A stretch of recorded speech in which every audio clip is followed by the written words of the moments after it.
teóricas que son, por un lado, la nociología y por otro lado, la epistemología, ¿no? La nociología es la teoría del conocimiento, todavía premunida de algunos matices de carácter metafísico, que surge con Kant, el filósofo Immanuel Kant, a fines del siglo XVIII, y que se extiende y prolonga hasta inicios del siglo XX, cuando la filosofía da un salto fundamental y abandona postulados nociológicos para constituirse en una epistemología. ¿Qué cosa es la epistemología? La epistemología es la filosofía de nuestros días. O dicho de una manera más precisa, es la filosofía científica de nuestros días. La epistemología no es una disciplina de la filosofía, es la filosofía de nuestros tiempos. Es la teoría de la ciencia. El filósofo del día de hoy es un epistemólogo. Y no existe ciencia que se ufane de ser un conocimiento científico sin una epistemología que la soporte. Por eso hay una epistemología de la matemática, por eso hay una epistemología de la física, por eso hay una epistemología del derecho, que tradicionalmente todavía seguimos llamando filosofía del derecho, y que en las facultades de derecho se limitan simplemente a enseñar historia de la filosofía. Esa no es la idea. En fin, desde el punto de vista epistemológico, el concepto de verdad es un concepto que puede ser abordado desde diversas perspectivas. Desde una perspectiva eminentemente lógica, desde un punto de vista reflexivo epistemológico, desde un punto de vista de la teoría de los mundos, bueno, qué sé yo. Voy a poner un ejemplo del concepto de verdad desde un punto de vista eminentemente lógico. Si yo lanzo la proposición siguiente, es de noche y llueve. Esa es una proposición que en este momento estoy lanzando, ¿no? Es de noche y llueve. Como toda proposición, esta también está caracterizada por ser poseedora de la propiedad de aleticidad. En lógica, todas las proposiciones gozan de la propiedad de aleticidad, del griego aletheia, que significa verdad profunda. Por la propiedad de aleticidad, nosotros podemos afirmar que una proposición es verdadera o falsa, pero nunca verdadera y falsa a la vez, por mandato del principio de no contradicción. De modo tal entonces que cuando lanzo esta proposición, es de noche y llueve, para verificar si esta proposición es verdadera o falsa, no voy a recurrir a la intuición, tampoco a mi pensamiento subjetivo, según el cual a mí me gustaría que sea de día, cuando en realidad es de noche, ¿no? Sino que para verificar la verdad de esta proposición, tengo que recurrir al uso de los sentidos para poder constatar si efectivamente lo que se dice corresponde con la realidad objetiva o no. Si lo que se dice corresponde con la realidad objetiva, entonces lo que se dice, es decir, la proposición, será verdadera.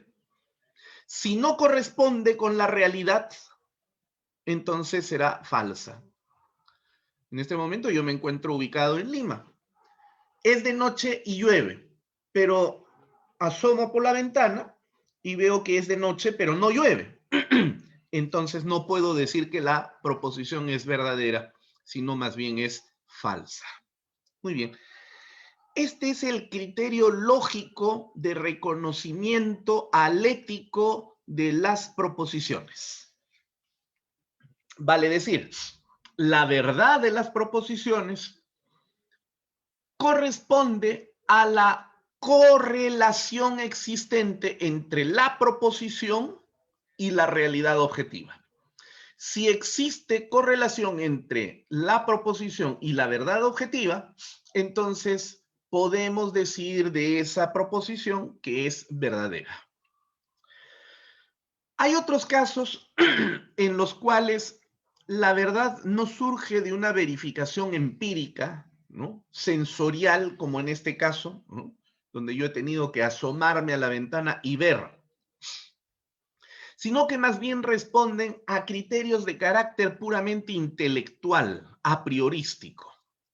Por ejemplo, cuando digo, la recta es una sucesión infinita de puntos. La recta es una sucesión infinita de puntos. ¿Verdadero o falso? Bueno, en ese caso, yo no puedo recurrir a los sentidos porque la recta no existe en la realidad concreta. No hay ninguna recta en la realidad concreta.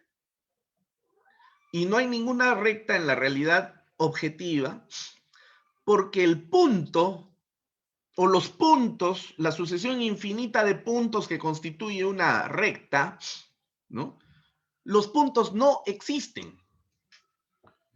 ¿Cómo que no existen? Claro, no existen. O sea, no existen objetivamente. Si alguien me dice que el punto sí existe, yo inmediatamente pasaría a preguntarle, ¿y cuánto pesa un punto? ¿O de qué color es el punto? ¿O qué aroma tiene el punto? A lo mejor tiene un olor a naranja, ¿no? O a manzana, o no lo sé. Nadie me va a poder responder a estas preguntas porque el punto no es un objeto de la realidad concreta. Es un objeto del pensamiento, es un objeto ideal. Si el punto no existe, la sucesión infinita de puntos tampoco existe. Y ya que la sucesión infinita de puntos genera una recta, entonces la recta tampoco existe, objetivamente hablando. Y sin embargo, si me preguntaran si la proposición, la sucesión infinita de puntos es una recta, ¿es esta afirmación verdadera o falsa? Yo tendría que responder inmediatamente diciendo que es una proposición verdadera.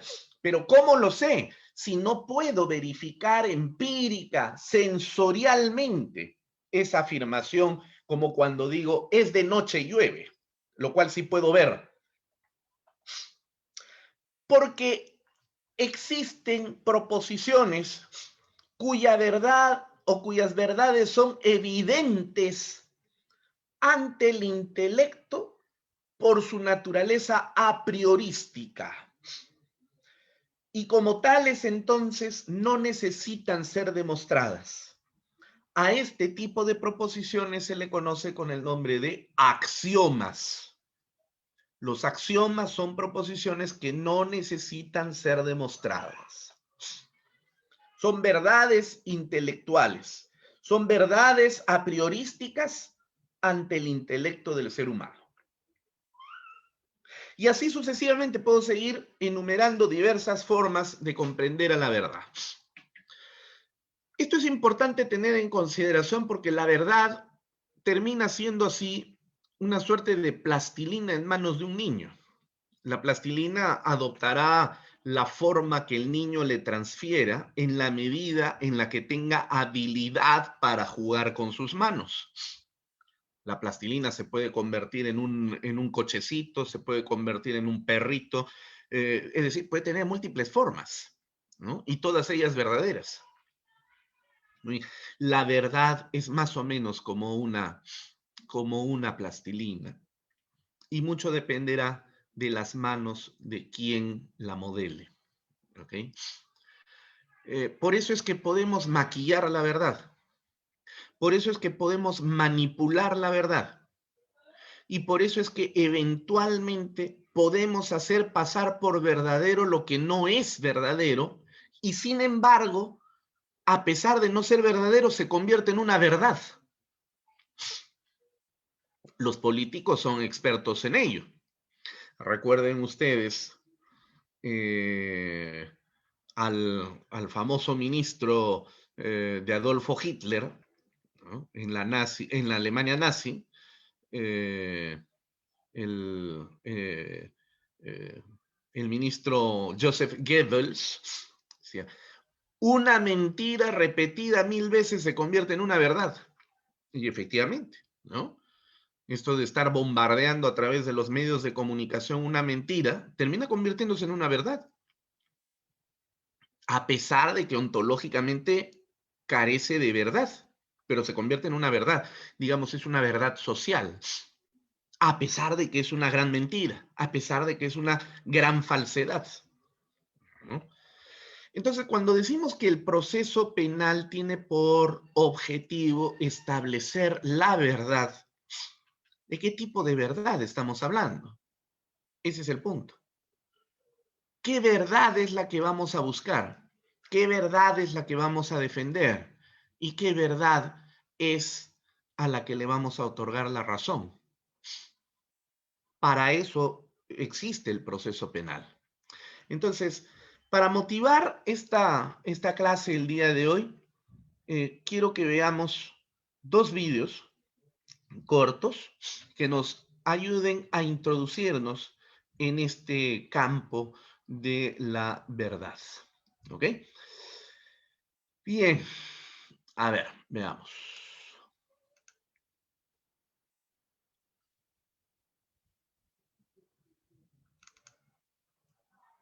Macrobio.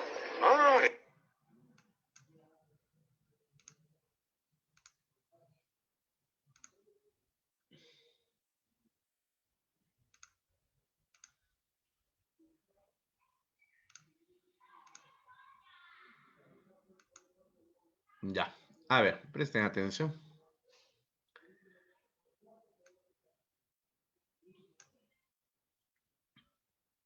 Macrobio. Ah, el muchacho de Tagaste, ¿no? Debí hacer algo increíble en Tagaste.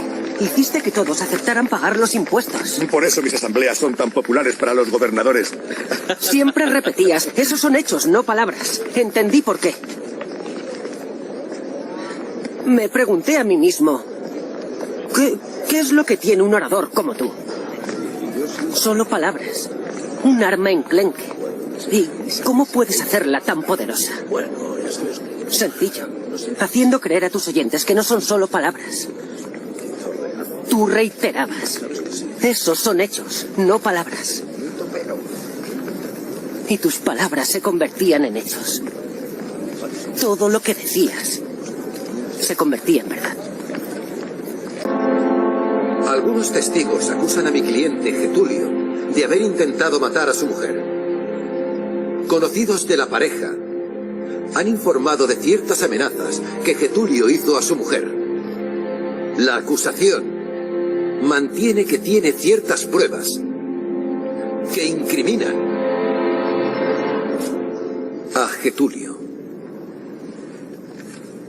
Testigos que acusan, conocidos que informan de amenazas, acusadores que mantienen pruebas. Demasiadas palabras. ¿Cómo puedo esperar que escuchéis ahora las mías? Ya os han dado más de las que posiblemente podríais digerir. Hagamos una cosa. Pongamos todas las palabras a un lado. Pongámoslas a un lado y escuchemos solo a nuestros corazones. Es allí. Y no aquí, donde los abogados, los jueces y el acusado están.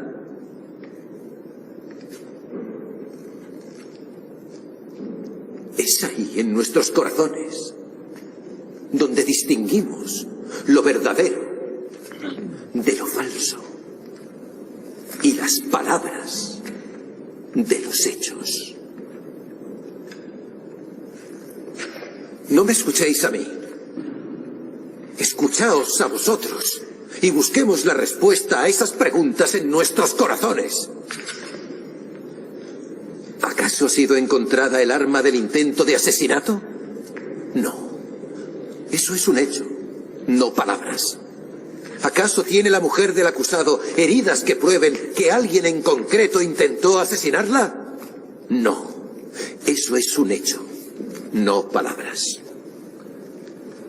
¿Sabéis vosotros si tiene el acusado antecedentes por crímenes violentos que apoyen las acusaciones formuladas? No. Eso es un hecho, no palabras. Habéis escuchado demasiadas palabras.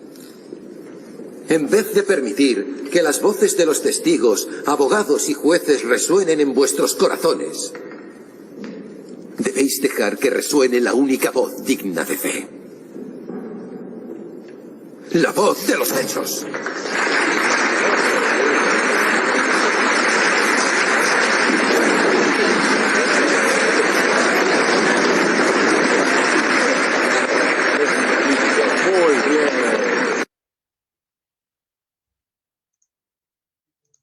Muy bien. Ahí tenemos al joven Agustín Aurelio de Tagaste, más conocido con el nombre de San Agustín, en sus primeras experiencias como abogado, porque han de saber ustedes que San Agustín ejerció de abogado antes de convertirse en obispo de Tagaste y convertirse en santo. Ahora bien, fíjense cómo él introduce el concepto de la verdad en relación con los hechos y lo separa del uso de las palabras. O sea, hemos escuchado muchas palabras, pero ya son demasiadas. Ahora vamos a escuchar la voz de los hechos. ¿Se ha encontrado el arma? No. ¿La mujer registra huellas de algún intento de homicidio? No. El fulano el acusado, Getulio, ¿registra antecedentes de crímenes violentos? No. Entonces, ya es hora de escuchar la voz de los hechos, demasiadas palabras, y los hechos lo que nos están diciendo es la verdad, ¿no? Entonces, fíjense cómo equipara verdad a hechos, ¿no es cierto? Pero en realidad, ¿está equiparando verdad a hechos o está manipulando las palabras para que parezcan reflejar hechos? Vamos a ver cómo termina entonces esta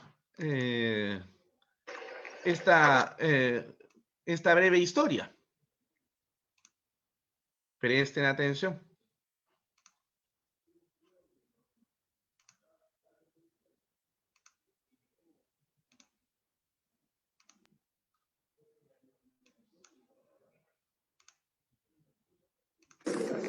¿Agustín?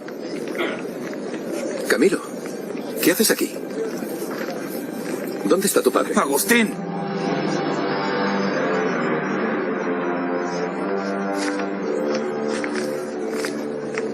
¿Qué sucede? Él está libre.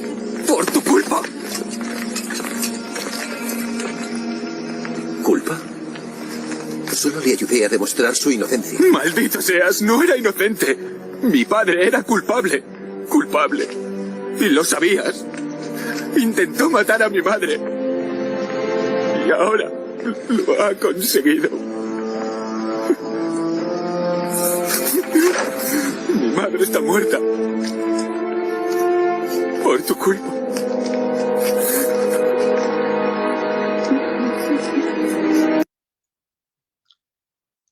Su madre está muerta por la liberación de este sujeto. Entonces, fíjense, ese es el recurso de la retórica. Aquí nosotros estamos viendo el funcionamiento del modelo acusatorio en la Roma imperial. Ese es el proceso acusatorio. Como ustedes pueden ver, no hay un tribunal, no hay un juez, no hay tres jueces. Juzgan los miembros del pueblo, pero por supuesto el pueblo libre. Cualquiera podía ir a un juicio y formar parte integrante de ese jurado. Y quienes ejercían la defensa o la acusación lo hacían ante estas personas que ocupaban esos puestos y que podían ser cambiables en cualquier momento. Entonces, la retórica, la oratoria resultaba fundamental. Ese es el modelo que se trasladó a Inglaterra y de Inglaterra a los Estados Unidos. Como ustedes saben, en los procesos judiciales norteamericanos, básicamente resulta mucho más destacado e importante la capacidad histriónica que pueda tener el abogado o el fiscal para sensibilizar a los miembros del jurado y lograr determinar a través de su retórica, por supuesto vinculada con los interrogatorios y los medios probatorios que ha actuado durante el juzgamiento, y con ello logran llegar al corazón y a la sensibilidad de los miembros del jurado. Pero ese es el modelo acusatorio anglosajón. Es nuestro modelo acusatorio. Nosotros también hacemos lo mismo, es decir, el abogado tiene que dirigirse a sensibilizar el corazón del juez. No, en absoluto. El fiscal tampoco. Además, nosotros no tenemos jurado, gracias a Dios. Gracias a Dios. Entonces, la verdad que se desarrolla en el proceso acusatorio en esencia, como ustedes acaban de ver en este ejemplo, extraído de la vida real, de las experiencias de San Agustín, que están narradas en su famoso libro Post-Mortem, Confesiones, es una verdad construida en el proceso. A eso es a lo que se conoce con el nombre de la verdad procesal. Entonces, ante los ojos de los juzgadores, resultó verdadera la argumentación de Agustín y por eso liberaron al hombre. Pero lo cierto es que esa verdad procesal distaba enormemente de la verdad material, de la verdad real. Y por eso es que cuando este hombre es liberado, sale y lo primero que hace es matar a la esposa. Y eso es algo que impacta profundamente en Agustín y eso va a mover en él una decisión para poder formar parte del clero en la iglesia primitiva, ¿no? La construcción de la verdad. ¿La verdad se construye? ¿Es posible construir la verdad? Claro que sí, por supuesto que sí. Se construye en el proceso judicial. Y por lo general, esa verdad construida, esa verdad procesal, no se condice con la verdad real. Esa es una diferencia fundamental entre el proceso acusatorio y el proceso inquisitorial. Mientras en el proceso inquisitorial se busca la verdad real y se logra obtener a cualquier costo, entre ellas la aplicación de la tortura, en el proceso acusatorio se construye una verdad procesal.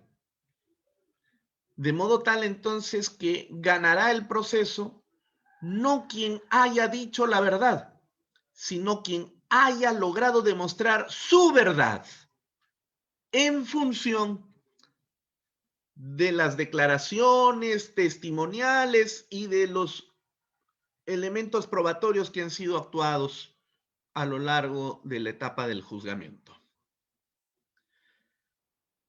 Es una verdad construida. La pregunta es, si es una verdad construida que no se condice con la realidad objetiva la mayoría de las veces, ¿es por tanto una mentira? ¿Es por tanto una falsedad? Un experimento que se llevó a cabo hace varios años atrás, conocido con el nombre de el test de la construcción de la verdad por influencia del medio ambiente, por influencia del ambiente, nos dio la respuesta. Quiero que veamos este tercer y último vídeo que recrea precisamente esa definición de la verdad en este sentido. Atentos. ¿De qué color es esta carpeta? Verde. Verde. Si algún alumno llega tarde a clase, como acostumbra suceder, yo les preguntaré por el color de la carpeta y ustedes me dirán rojo. ¿Estamos? Ha dicho rojo. Hola. Tarde, pero pase. Bien, sigamos. En filosofía hay corrientes como el positivismo que no admiten otra realidad que no sean los hechos. Como por ejemplo, el color de esta carpeta. Usted, ¿de qué color es esta carpeta? Roja. ¿Y usted? Roja. ¿De qué color es? Usted, la chica del pelito corto. Roja. ¿Y usted? Roja. Roja. Roja. Roja. Roja. Roja. ¿Y usted?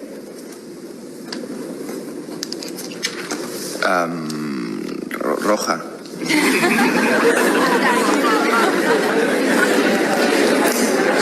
Está claro que la carpeta es verde. Y han sido testigos directos de la debilidad del ser humano cuando es sometido a la presión ambiental, incluso en lo que se refiere a la percepción física.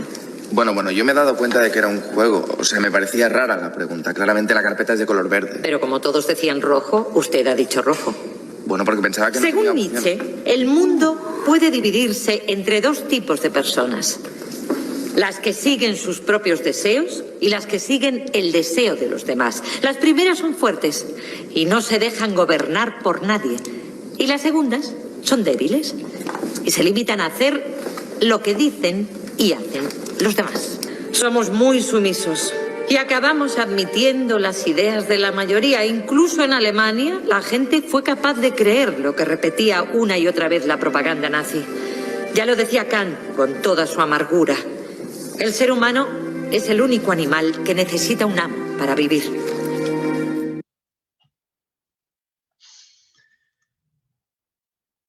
Verdad creada por la presión ambiental. Es un test que se ha realizado ya hace algunos años atrás. Claro, aquí nosotros estamos viendo una escenificación en una parte de una serie española, pero el contenido es real. Y es algo que podemos verificar nosotros cotidianamente a través de la presión ambiental de los medios de comunicación, ¿no? Lo que decía Goebbels, ¿no? Una mentira dicha 1000 veces se convierte en una verdad. Y efectivamente, si todo el mundo empieza a decir algo en función de lo que se le ha programado que acepte, entonces en poco tiempo, la totalidad de los miembros de una comunidad terminarán aceptando esa mentira como si fuera una verdad. Entonces, es una mentira convertida en verdad, ¿no? Y eso constituye evidentemente una aporía que tiene que ser analizada. Y es algo que podría suceder en un proceso judicial. Para eso, precisamente, se ha desarrollado la lógica probatoria, ¿no? Y para poder establecer cómo es que debemos guiarnos en el proceso judicial para evitar incurrir en errores, ¿no? Que luego, más tarde, nos pasen factura. A eso le denominamos los raciocinios y métodos de investigación con la introducción de hipótesis y elementos probatorios en el proceso penal. Comencemos con esta reflexión. Las ciencias formales demuestran o prueban, mientras que las ciencias fácticas verifican. Fíjense ustedes, ¿eh? Las ciencias formales demuestran o prueban. ¿Cuáles son las ciencias formales? Solo dos, la matemática y la lógica. Las ciencias formales, o sea, la matemática y la lógica, demuestran o prueban. Pero las ciencias fácticas, ¿y cuáles son las ciencias fácticas? Hay dos grupos de ciencias fácticas. Las ciencias fácticas exactas donde se encuentran las ciencias naturales o ciencias positivas, física, química y biología fundamentalmente, y el otro grupo de las ciencias fácticas, llamadas ciencias fácticas sociales, donde encontramos a las ciencias sociales, la sociología, la antropología, la historia, la geografía, el derecho, ¿no? ¿Ya? Entonces, esas son las ciencias fácticas. Entonces, repetimos, las ciencias formales, matemática y lógica, demuestran o prueban. Las ciencias fácticas, en cualquiera de sus dos vertientes, verifican, o sea, confirman o disconfirman. ¿Qué cosa?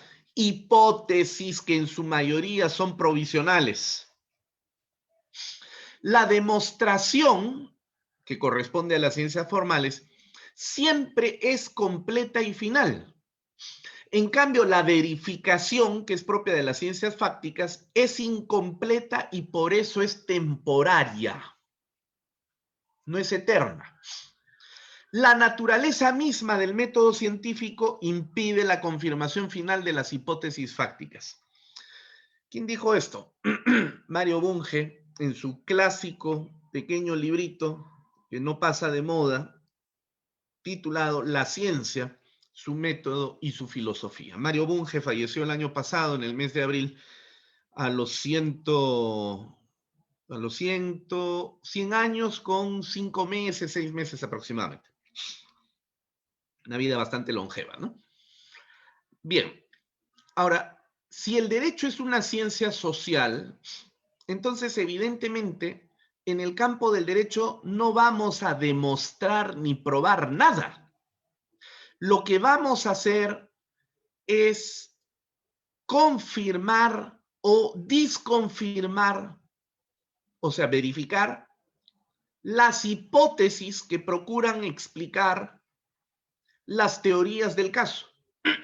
Porque las teorías del caso son la narración coherente y lógica que pretenden explicar el hecho objeto del proceso penal y para cuyo efecto se postulan algunas hipótesis explicativas que tienden a imputar, si es que somos representantes de la fiscalía, o a buscar la absolución si es que somos abogados de la defensa.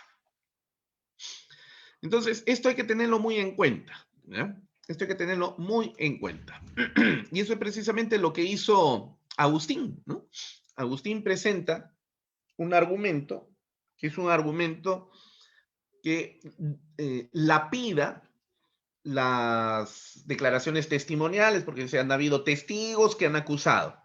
Han habido familiares que han venido y han dicho de que ellos han escuchado, de que efectivamente el fulano quería matarla. Pero todas son palabras. Y hemos escuchado muchas palabras. Pero la pregunta es, ¿encontraron el arma con el cual supuestamente mi cliente quería matar a su esposa? No.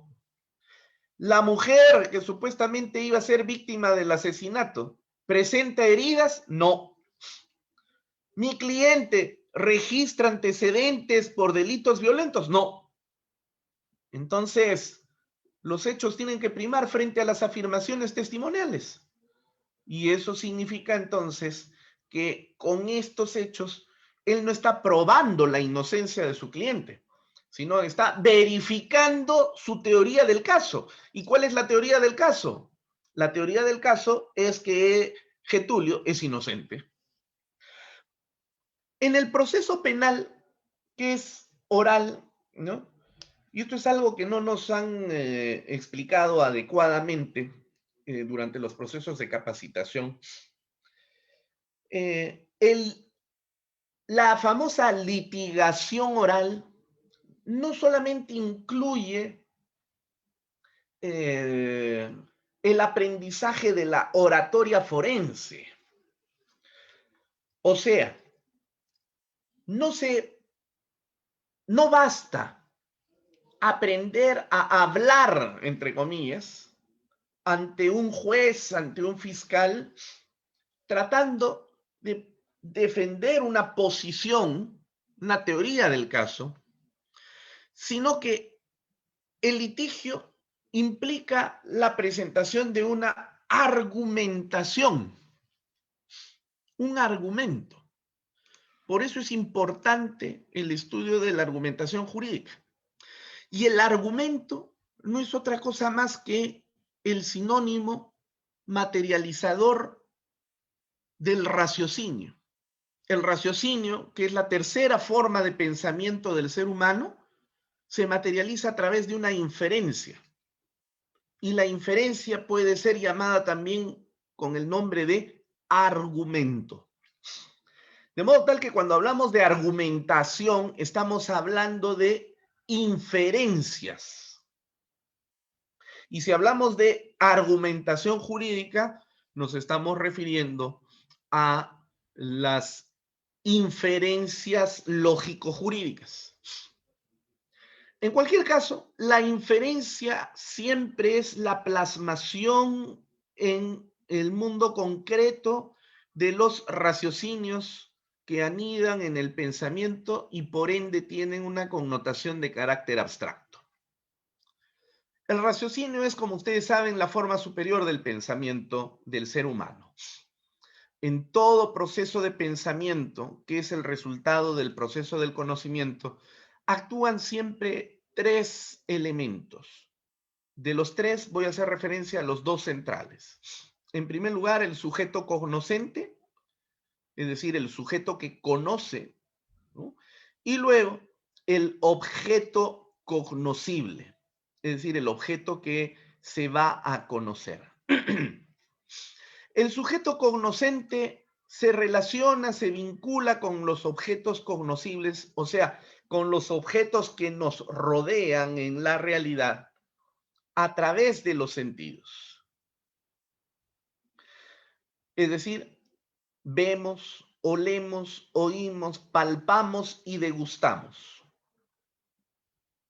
Y de esa manera entonces nosotros formamos representaciones mentales a las cuales denominamos como pensamientos. El pensamiento es una facultad propia del ser humano. Solo los animales humanos llegan a generar, hasta donde sabemos, pensamientos. ¿Ok? Y se sabe desde los tiempos de Aristóteles que el ser humano produce única y exclusivamente tres formas de pensamiento. ¿Cuáles son esas tres formas? En primer lugar, el concepto. ¿Qué es el concepto? El concepto no es la definición de las palabras que nosotros encontramos en los diccionarios, ¿eh? En absoluto. El concepto es la representación mental del objeto. Es decir, es el reflejo del objeto en nuestra mente. Ojo, miren, fíjense, estoy señalando que el objeto se refleja en nuestra mente. ¿Qué cosa es la mente? Mente. ¿Mente es lo mismo que cerebro? No. Mente es... No sabemos qué es la mente. Sabemos que la mente es el resultado de una actividad cerebral, pero no sabemos qué cosa es la mente. La mente es abstracta. La mente podría ser equiparable en este sentido al alma. Entonces, cuando el ser humano piensa, y lo está haciendo a través del cerebro, está activando el desarrollo de la mente, pero no porque sea el resultado únicamente de un proceso biológico, sino que esto tiene y conlleva a mayores complicaciones de carácter biológico. Entonces, es en la mente donde se produce el pensamiento. Y la primera forma de pensamiento es el concepto, que es la representación mental del objeto en nuestra mente. Por ejemplo, en este gráfico estamos colocando un objeto conocible, ¿no? Cuya representación mental en la mente, en el pensamiento, es árbol. Pero ojo, pestaña y ceja, por favor. No es que el concepto sea el nombre de la cosa, porque nosotros le llamamos a esa cosa árbol. No, no piensen en el concepto como el nombre de la cosa, ¿no?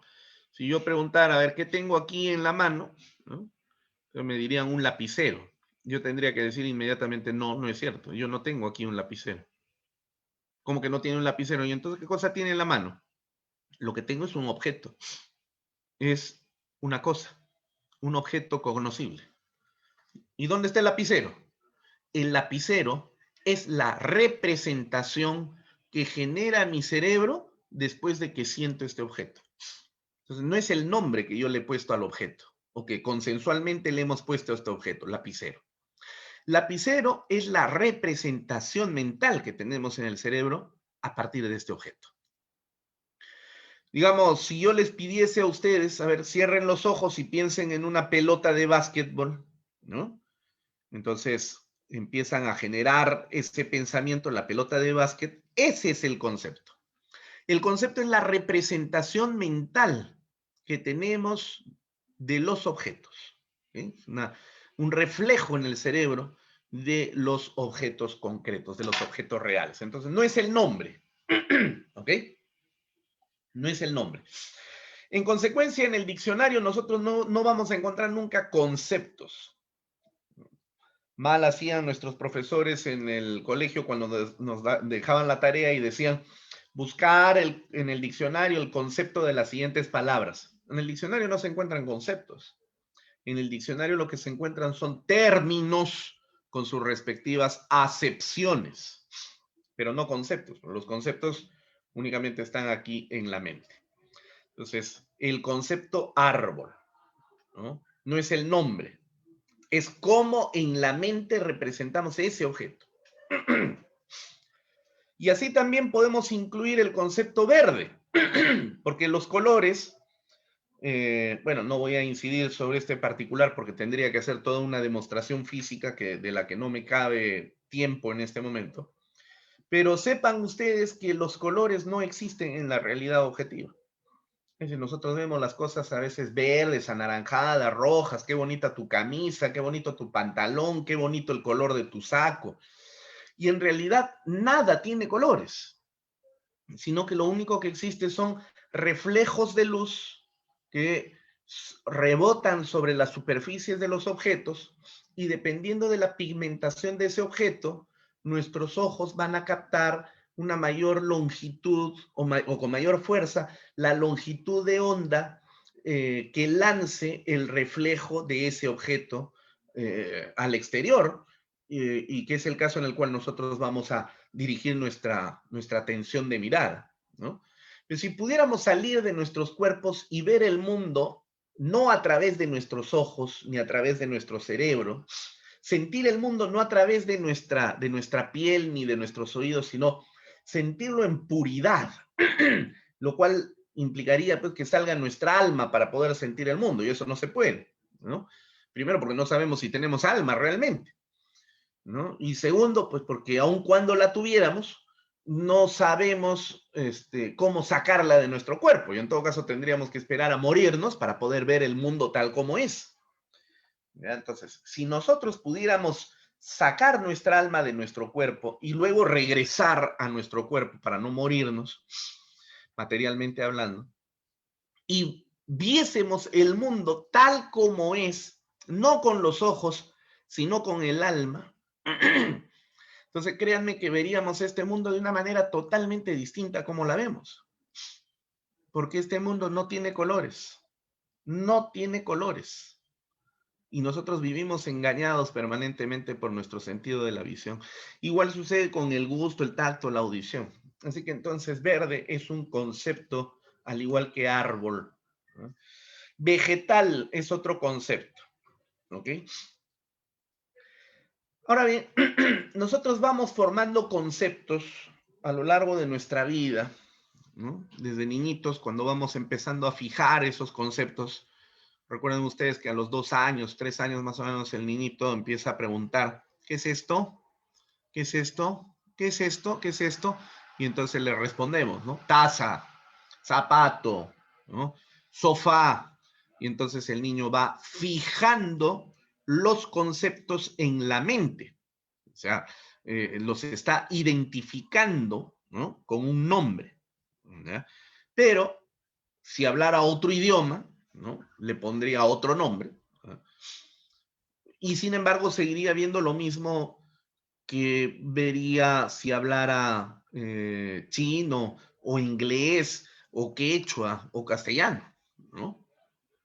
Entonces, los conceptos los vamos fijando en nuestra mente y nunca acabamos de fijar conceptos, o sea, siempre vamos por la vida aprendiendo algo nuevo, porque no, es imposible pues pensar en que lo sabemos todo, ¿no? Por ejemplo, a ver si alguien me puede decir cuál es el significado de la palabra arqueodáctilo, ¿no? Arqueodáctilo, aun cuando suena a pterodáctilo, esa ave prehistórica de la época de los dinosaurios, sin embargo, no es lo mismo pterodáctilo que arqueodáctilo. ¿Qué cosa es un arqueodáctilo?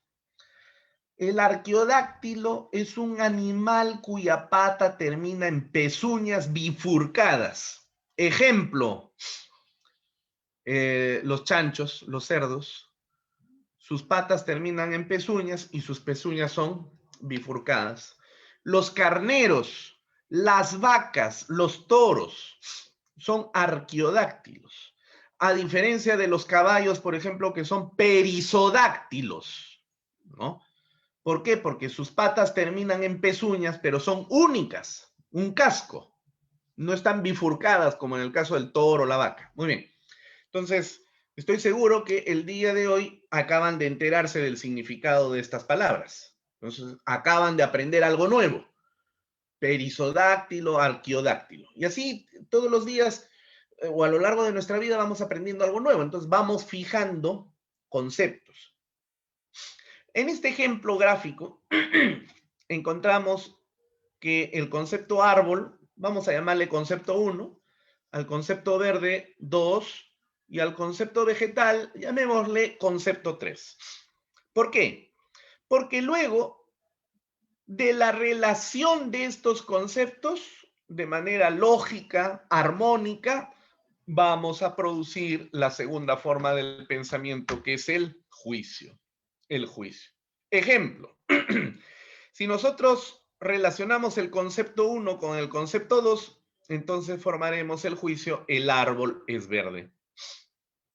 ¿No? Ahí está, el árbol es verde, es el resultado de la unión de los conceptos árbol y verde. ¿Ok? Ahora relacionemos el concepto 2 con el concepto 3. Entonces obtendremos el juicio, aquello que es verde es vegetal. Entonces, esta es la segunda forma del pensamiento, cuando empezamos a realizar juicios. ¿Y cuándo empezamos a realizar juicios? Bueno, hasta hace unos 40 años se sabía que el ser humano empezaba a realizar juicios aproximadamente a los 5 o 6 años de edad. Pero en estos últimos años sabemos que por lo menos biológicamente la humanidad ha avanzado, ¿no? Antes los niños nacían con los ojos cerrados y tardaban todavía varios días en abrirlos. Hoy día los niños nacen con los ojos abiertos, expresión de la evolución, ¿no? Y de la misma manera, si hasta hace unos 40 años los seres humanos podían elaborar juicios recién a partir de los 5 o 6 años, el día de hoy ya no sucede así, porque hoy hay niños, en gran mayoría, que pueden elaborar juicios a los 3, pero sobre todo a los 4 años. Y claro, sus juicios todavía no son muy maduros, muy certeros, pero no dejan de ser juicios, ¿no? Entonces, se ha reducido la edad. Así que este es el momento en el cual el niño ya no va a preguntar qué es esto, qué es aquello, qué es lo otro, sino para qué o por qué esto es así. Y entonces ahí es donde relaciona conceptos y forma juicios. Entonces, aproximadamente a los 7 u 8 años, ¿no?, los niños empiezan a desarrollar la relación que opera entre juicios para derivar un nuevo juicio que surja de la combinación de los anteriores, proceso al cual se le va a conocer con el nombre de raciocinio. Ejemplo. A ver, llamémosle al juicio el árbol es verde, juicio 1. Y al juicio aquello que es verde es vegetal, juicio 2. Entonces, eso quiere decir que si el árbol es verde y aquello que es verde es vegetal, entonces como conclusión obtendré, por lo tanto, el árbol es vegetal. Muy bien, pero no vayan a creer que el raciocinio es esta conclusión. No. El raciocinio es todo el proceso, desde el primer juicio que se relaciona con el otro juicio, y si hubieran más juicios tendrían que seguir relacionándose, hasta llegar a la conclusión, ¿ok? Entonces el raciocinio no es esta conclusión. El raciocinio es todo el proceso, desde el primer juicio hasta la conclusión. Todo ello es el raciocinio. Ahora bien, esto opera única y exclusivamente en la mente. Pero como somos animales sociales, la mente nos permite materializar nuestros pensamientos a través del lenguaje, ¿no? Es a través del lenguaje que se materializan los pensamientos. En este sentido, el lenguaje es directamente proporcional al pensamiento. Y en el campo del lenguaje, el raciocinio se convierte en una inferencia. ¿Ok? Y eso es lo que realizamos a partir de los 8, 9, 10 años, ¿no? En términos generales, a lo largo de toda nuestra vida hasta el fin de nuestras existencias, ¿no? Hasta el fin de nuestras existencias. ¿Ok? Bien. Ya que existe una relación entre pensamiento y lenguaje, establezcamos en este cuadro esa relación general. Hemos dicho que a nivel de pensamiento nosotros producimos 3 clases de pensamiento: el concepto, el juicio y el raciocinio. Pero como el pensamiento se materializa en el lenguaje, porque el lenguaje se forma en nuestras cavidades bucales, pero sin embargo no está hablando el corazón, no están hablando los pulmones, ni el estómago, ni mi hígado, ni los riñones. Quien está hablando es mi cerebro a través de la palabra que pronuncio en el lenguaje. Entonces, el lenguaje es la manifestación material del pensamiento. El pensamiento se materializa en el lenguaje.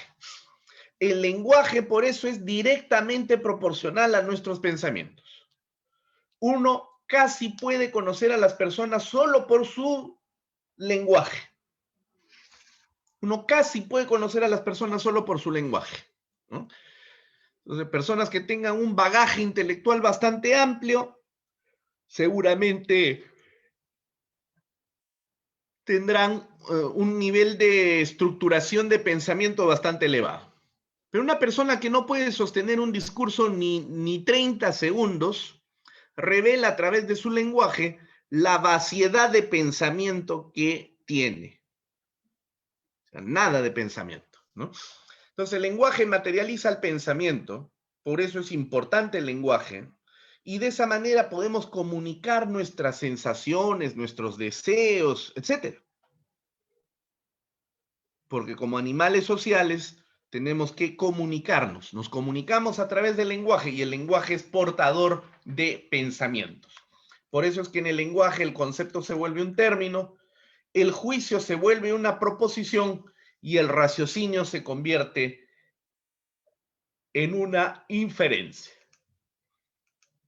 Aquí diremos que la inferencia viene a ser el objeto de estudio, de la lógica.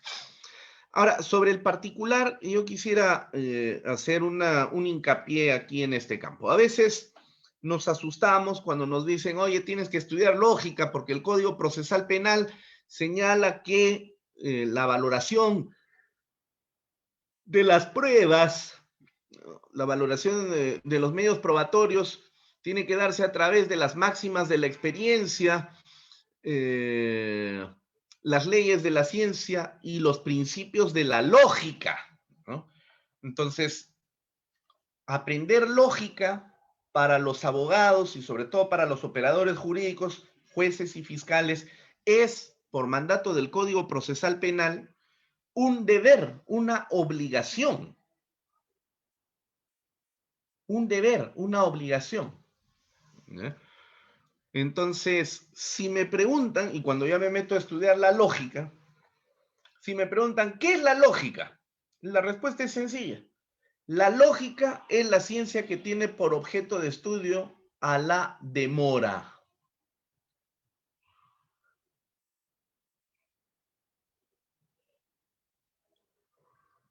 El objeto de estudio de la lógica es la inferencia. La inferencia. O sea, hay varias formas de definir a la lógica. Varias formas de definir a la lógica. Pero diremos, una forma de definir a la lógica bastante sencilla es la siguiente. La lógica es la teoría de la inferencia. Así de simple y sencillo.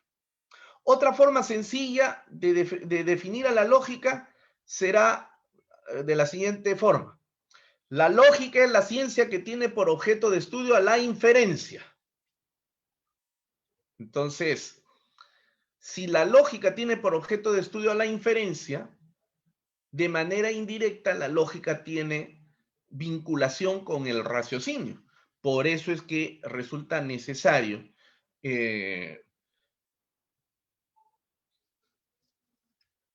comprender qué cosa es la inferencia, ¿no? Clases de inferencias. Básicamente tenemos dos clases de inferencias. Por el método, que pueden ser deductivas, inductivas e inclusive abductivas. Y por la estructura, las proposiciones pueden ser, las inferencias pueden ser inmediatas, ¿no? Inmediatas y mediatas. Aquí solamente vamos a ver vamos a explicar la primera forma, ¿no? Por el método. Las inferencias deductivas, inductivas y abductivas. Y de estas tres elegiremos a la que mejor se adapte al caso del derecho, ¿ok? Bien, vamos entonces en primer lugar con las inferencias deductivas. En el caso de las inferencias deductivas, la estructura del método es siempre ir de lo general, de lo universal, a lo particular. De lo general a lo singular, en un proceso de deducción, en un proceso de demostración. ¿Cómo es que de lo general se sigue esto que es particular? Ejemplo, vamos a traer a colación el ejemplo que nos trajo el maestro, que nos legó el maestro Aristóteles, en su famoso libro Organon. El ejemplo dice así, premisa 1, todos los hombres son mortales. Cuando digo hombres, estoy haciendo referencia a varones y mujeres, ¿no? No estoy haciendo referencia únicamente a mujeres, sino a todos los seres humanos. Todos los hombres son mortales. Premisa 2,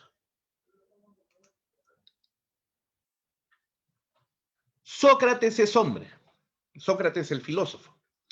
Muy bien, si todos los hombres son mortales y Sócrates es hombre, ¿cuál es la conclusión? Bueno, Sócrates es mortal. Entonces, fíjense, en el método deductivo hemos pasado de lo universal, que viene a ser todos, por eso es universal, todos. De lo universal a lo singular. Sócrates es mortal. ¿Ok? Entonces, la inferencia no es la conclusión, la inferencia es todo el proceso, desde la premisa 1 hasta. Desde la premisa 1 hasta la conclusión. ¿Ok? Luego tenemos el método inductivo. En el método inductivo sucede exactamente lo contrario de lo que pasa en el método deductivo. Porque vamos de lo singular a lo general universal, ¿no? Es decir, lo inverso. Vamos de lo singular a lo general. Ahora, para poder pasar de lo singular a lo general, no es como en el método deductivo, donde simple y llanamente deducimos, por eso se llama método deductivo. Deducimos racionalmente, no. Sino que en el caso del método inductivo, para pasar de lo singular a la formulación de una ley general o universal, necesitamos de un elemento intermedio. Y ese elemento intermedio es la experimentación. La experimentación. Ejemplo. Premisa 1.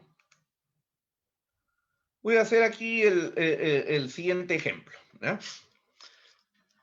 Todos conocemos la fórmula del agua, H2O. Una molécula de agua más una molécula de óxido de azufre con valencia 6 nos da como resultado, ¿qué cosa? El ácido sulfúrico.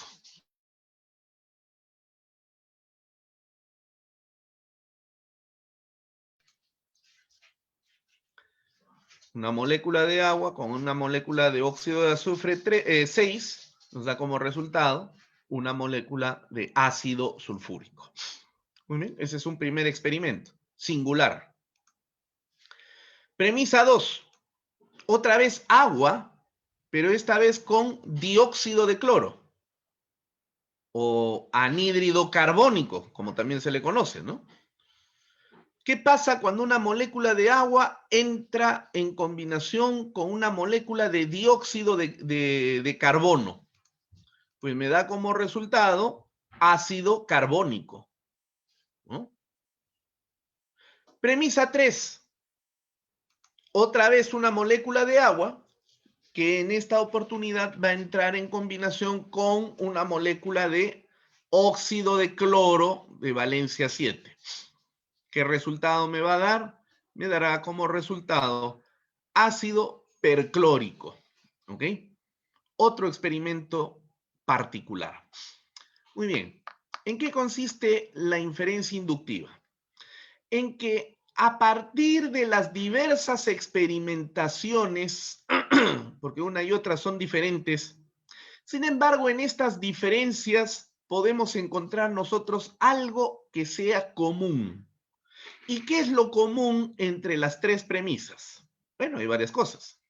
Primero, que en las tres premisas está entrando en reacción el agua, H2O, más un anhídrido. El óxido de azufre 6 es un anhídrido, ¿no? Se llama anhídrido sulfuroso. El dióxido de cloro, CO2, también es conocido con el nombre de anhídrido carbónico.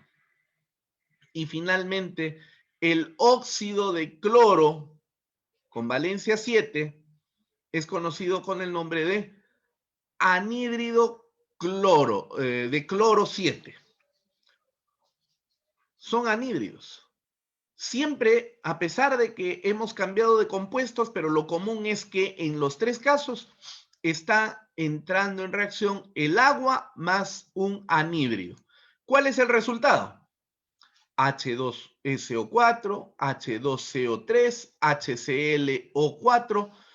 Aquí lo que nosotros tenemos de común es que en los tres casos tenemos ácidos oxácidos.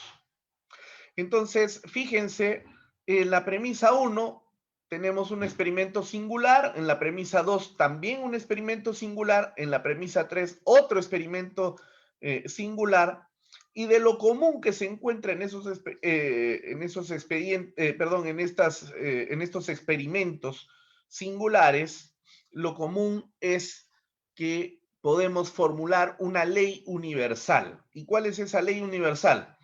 la combinación de agua más un anhídrido nos da como resultado siempre un ácido oxácido. Entonces, fíjense, hemos ido de lo particular, de lo singular de cada experimento a la formulación de una ley universal que opera, no interesa el lugar donde fuere, opera en Venus, opera en Júpiter, en Saturno, en cualquier lugar del universo, ¿no? Entonces, ya habrán caído en la cuenta ustedes que el método inductivo, por eso es muy bueno para la comprensión del método deductivo, ¿no? En el método inductivo, ¿no?, que se utiliza para las ciencias naturales, física, química, biología, este método cae a pedir de boca. Pero en el método deductivo, ¿no?, todos los hombres son mortales, Sócrates es hombre, por lo tanto Sócrates es mortal, ahí tenemos nosotros una manifestación del paso de lo general a lo específico vía procedimiento racional arbitrario. Es decir, no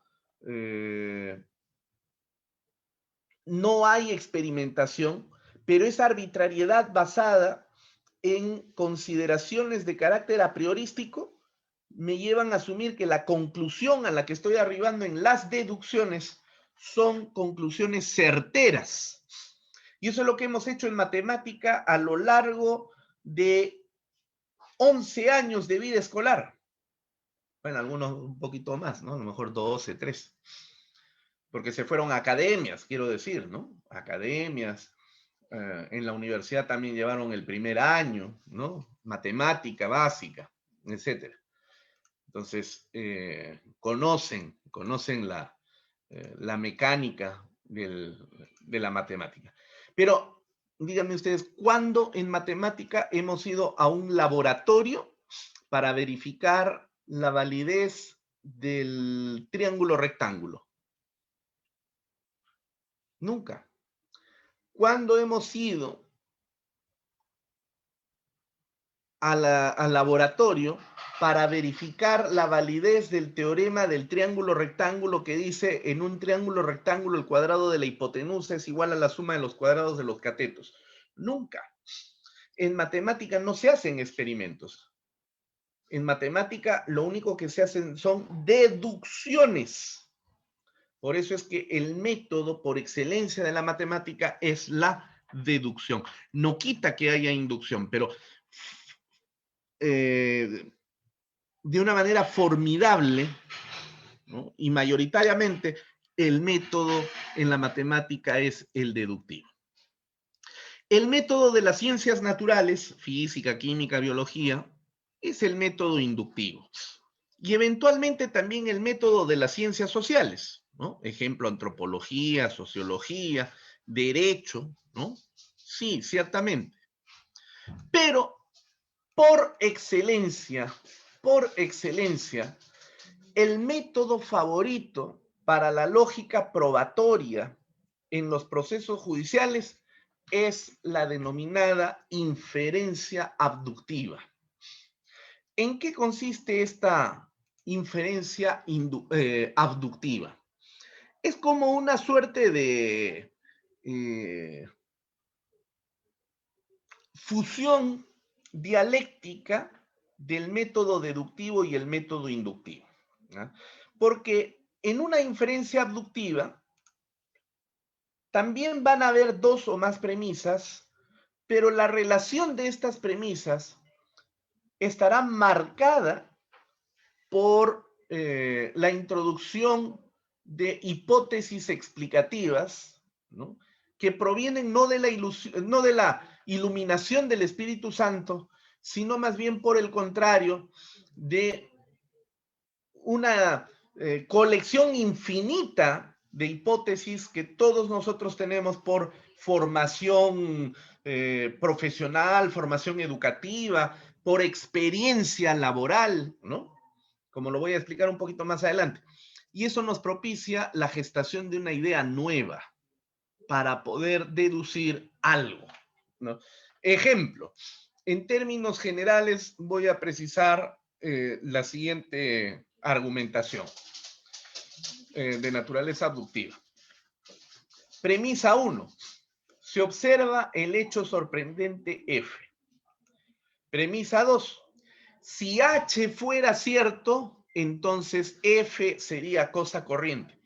Fíjense, en este caso tenemos dos premisas, pero la conexión de las dos premisas no solamente incluye la presencia de un término medio, que sería F, que está presente en P1 y P sub 2, sino que además se ha introducido una hipótesis nueva.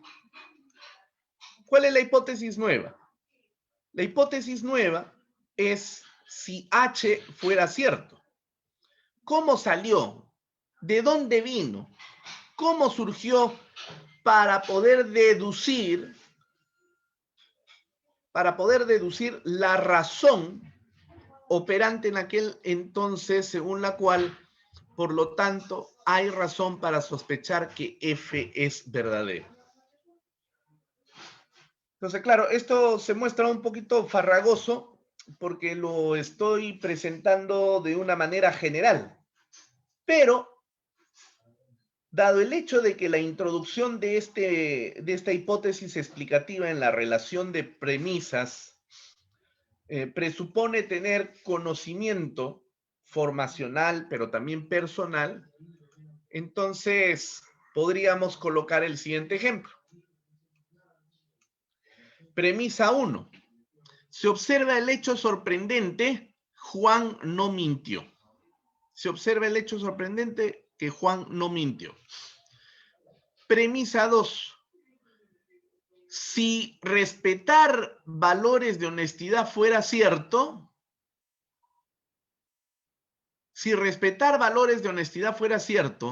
que Juan no mienta sería cosa corriente.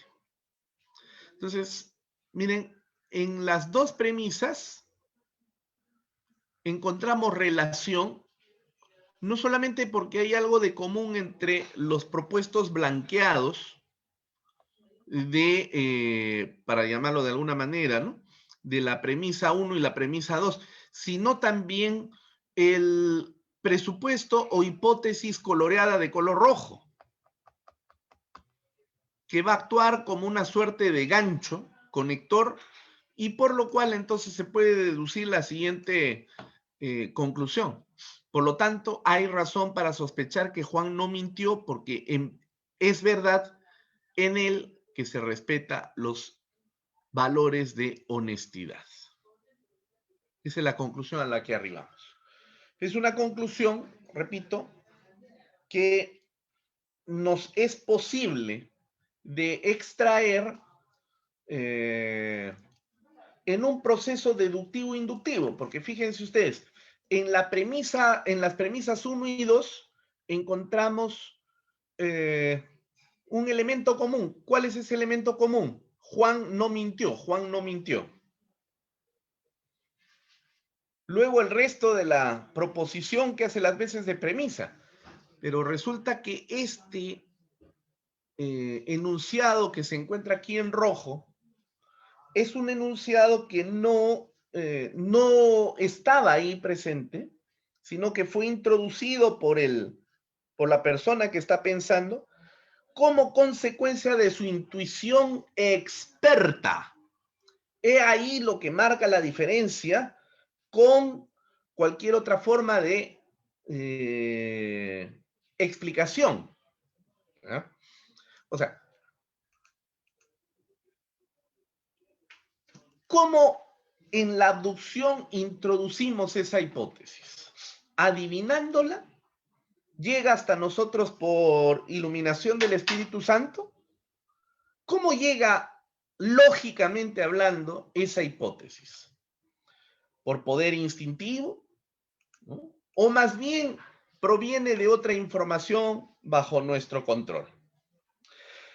Después de varios años de investigación sobre el perfeccionamiento del método abductivo, se ha logrado establecer lo siguiente. Primero, no se adivina la hipótesis.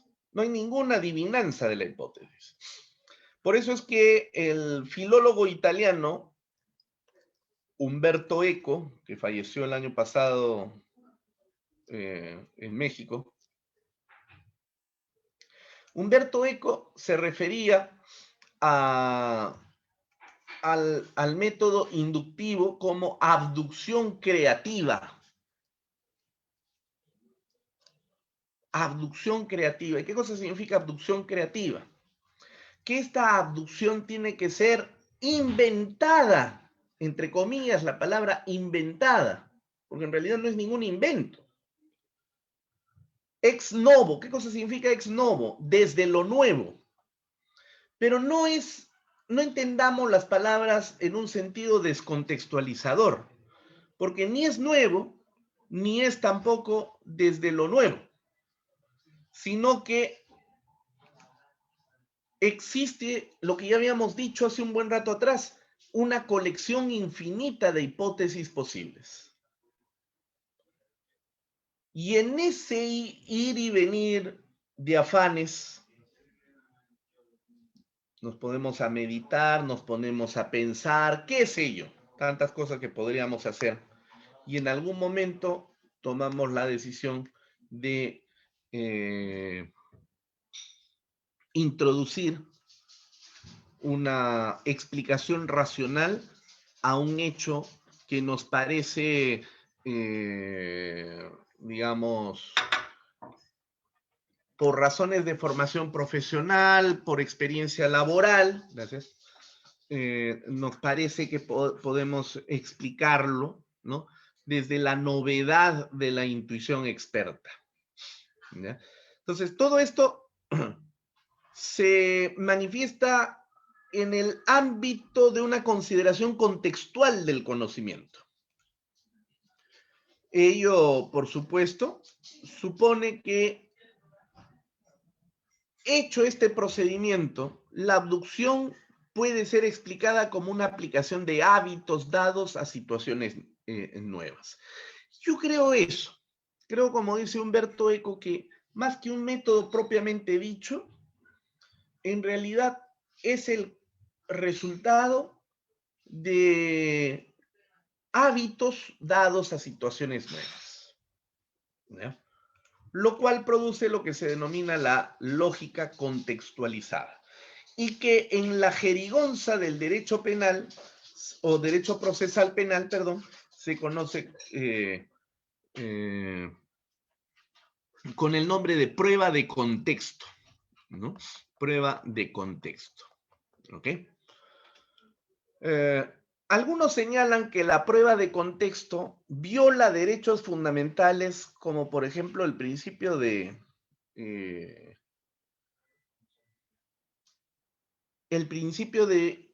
inocencia.